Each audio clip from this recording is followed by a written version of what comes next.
لا جلرتي بو دينان هاي دينا بس اتجاهي بو وابا اتجاهي هودي وابا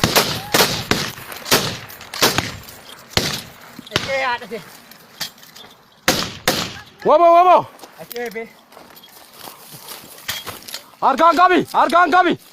Ini arkan kami. Agara ada kami kan ajar. Berat wabo. Wabo kawar kan. Terkam jas. Wabo. Terkam si wabo. Ila guru jalan dia apa urji. Urji la guru jalan dia gad rai. Azir ko ade. Hah? Itijabsi. Hey, tidak mas. Itijabsa cuma. Jangan mamu. Fuuldurri lola guddaatu jira. Isuman sila jalqaba irratti kaase sabaaf sablammiin Itoophiyaa keessa jiru hundumtisaa hidhatee wal hidhachiiseera.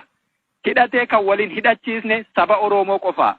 Sabni kun ammoo nuutiin qabaa jechuudha. Sabni kun nuutiin qabaa hanga lakkoofsa saba kanaa geenye waan sabni kun nurraa eegu kennuufoo baay'ina miti dubbiin. Hojii sammuu hojjechuu. Koomaa girrisaa mannaa tokkicha risaa wayyaa jetti Oromoon. Isa kanammoo waraanni bilisummaa Oromoo 10 taate 1000 ariite agarsiisteetti jechuu. Isa akkasiif qophaa'e waraana dabeessa, waraana ayyaan laallataa, waraana qoonqoon dandeenye, waraana rakkoo hin dandamanne taate gadi baasee maqaa waraana bilisummaa Oromoo hin balleessini.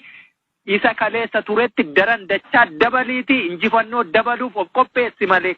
Kanaaf nama rifeensa dhahatee deemu, nama hidhannoon irraa bareedu argitaniituma waraanan ta'asiniif fakkaatee akkasiin dhufta yoo ta'e sun baay'ee dogoggora guddaa jechuu. Osuma baqattuuti jeefamta. Kanaaf iyyuu guutummaa guutuutti gootummaan of kenniinsaan loltuu bilisummaa ta'e. Loltuun bilisummaa ammoo samiitii gaditti dachee bal'oo kanarratti wanni isa daangessu hin jiru. Ka biqilee lafarra jiru magariisni kun hundi nyaata isaati.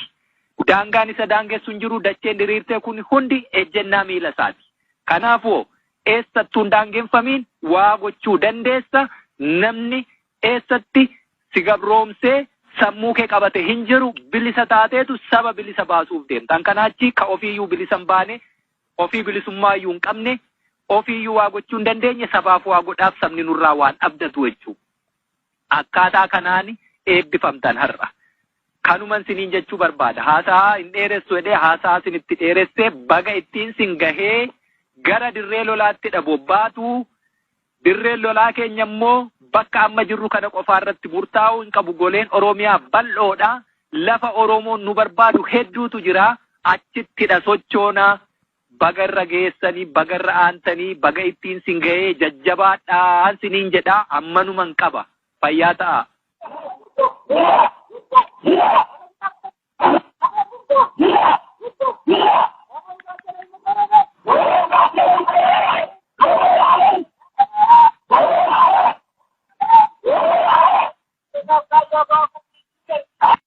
Eebbifamtoonni jaallan zoonii lixaa horroo guduruus dirqama keenya jaalalaan itti seenne fedhii fi onnee guutuun raawwachaa wareegama yookiin bilisummaa jechuun waadaa seenuun dhaadannoo fi dhiichisaan sagantaa eebba isaanii bareechanii oolaniiru.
Alis.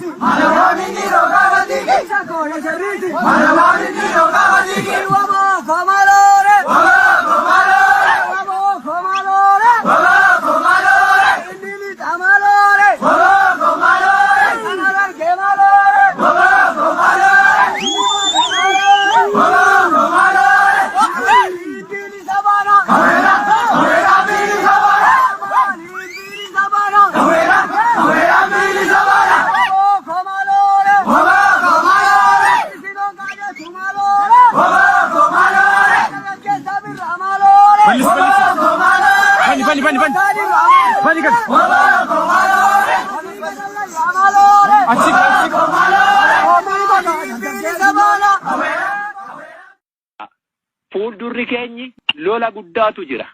Isuman sila jalqabarratti kaase sabaaf sablammiin Itoophiyaa keessa jiru hundumtisaa hidhatee wal hidhachiiseera. Hidhatee kan waliin hidhachiisne saba Oromoo qofaa. Sabni kun ammoo nuutiin qabaa jechuudha. Sabni kun nuutiin qabaa hanga lakkoofsa saba kanaa geenye waan sabni kun nurraa eegu kennuufoo.